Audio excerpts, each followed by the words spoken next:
you don't want to fall into taking the same attitudes as their eating disorder does, right? So avoiding things which are clearly not optimal for the person's well-being. But at the same time, if you take a really hard stance and be like, actually, like, this needs to change, we need to eat this, we need to gain this much weight so that, and you'll know that when you look like this, and, then of course that's going to have a reaction as well, So I think the general emotional support's always a good place to start. And ultimately the recovery has to come from them, that, you can't recover it for them.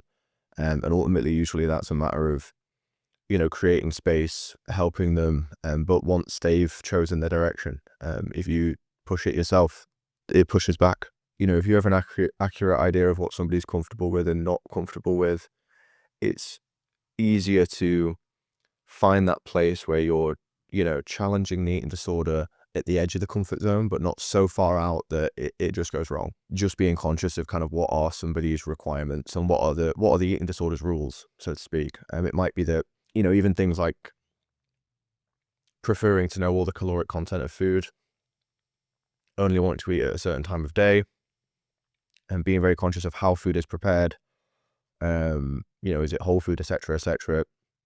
But then other eating disorders may have none of those features. And so, it's really kind of trying to understand what all of that information is like, so that you can then find that place on the edge of the comfort zone, which would be more optimal.